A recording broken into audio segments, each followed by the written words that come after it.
Hey everyone, welcome to my channel. I am so excited and I need to share this with you. Okay, so I've shown you these two begonias in the past. There have been a video, separate videos I believe. This is an angel wing begonia. I'm not sure if this is Lana or if this is Sophia or Sophie Cecile. I'm not really sure. They look so similar. I know it's one of them or something related to them, okay? Got it to bloom, has flowers, right? This one is Pink Minx, M-I-N-X.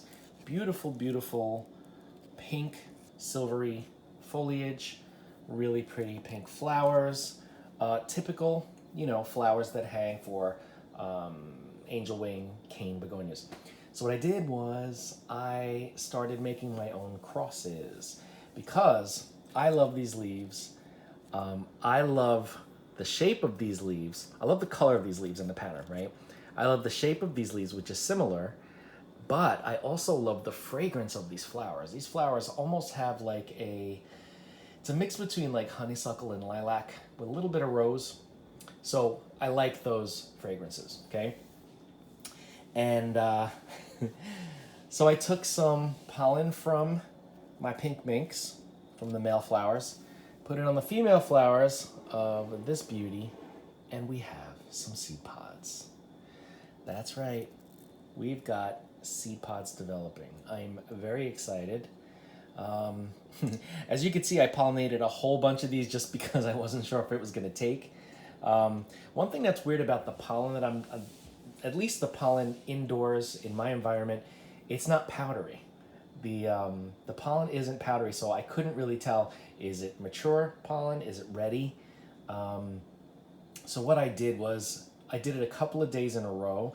I took some male flowers and I broke with my nails, I broke some of those little pollen sacs, okay?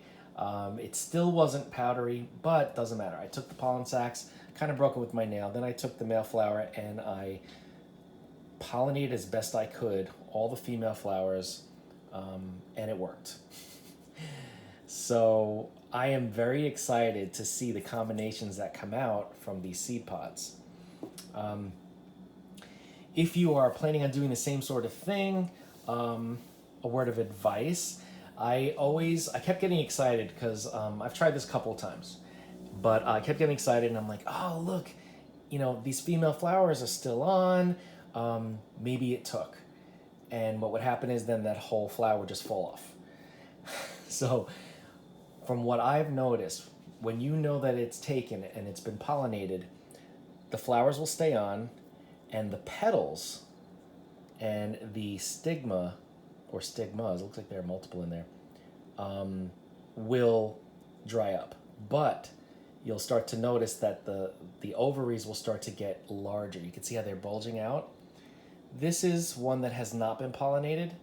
It's still blooming. They close at night, apparently. They open up during the day and then they close at night. But you can see the difference in size with the ovaries, with the where the seeds are, the seed pod. So this one hasn't been pollinated. This one has. And all of these have too. And the only reason why I know that these have also is because all of the petals fell off, but they are still holding on, and the seed pod or the ovary is swelling and developing. Back here is another one that has not been pollinated. It's just closed for the night. This one's pollinated, and this one back here has been pollinated. So I'm gonna have so many seeds, and because these are hybridized so much, I can't wait to see the combinations. We may get some with leaves that have colors like this, leaves like this, maybe coloring like this on these leaves, maybe leaves that are a completely different shape depending on what the genetics are, being carried along in these seeds. So it's going to be very exciting to see. Sprouting the seeds is going to be something I've never done before. So I'm, hopefully this will work. I have enough seed pods to test it out on and try different things. So I am going to try them in sphagnum moss. I'm not going to put the seeds in the acrylic yarn because I really don't know what to expect yet. But eventually I'll probably, move them either to acrylic yarn, or I'll keep them in soil because these guys are all in soil.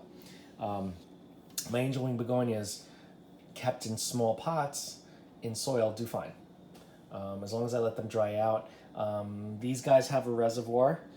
Once the reservoir has been, I just filled this up now actually, once the reservoir has been depleted of moisture, I don't water it right away. I let the soil dry out completely. And they seem to do great. And they've been blooming nonstop. And I have, I don't know, 30, 40, 50 different varieties of cane and angel wing begonias. But these are some of my favorites, and I'm very excited to have some seeds. So I'll keep you guys posted on the happenings as the seed pods develop and ripen. I will keep you posted on that too and show you what it looks like. I may do some shorts on that so you don't have to sit through a whole video and watch the whole video on that. But I'm very excited, and I will take you along for the journey.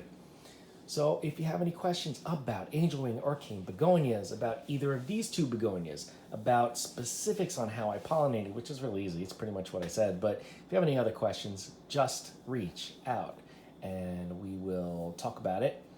And if you're not subscribed, God, what are you waiting for?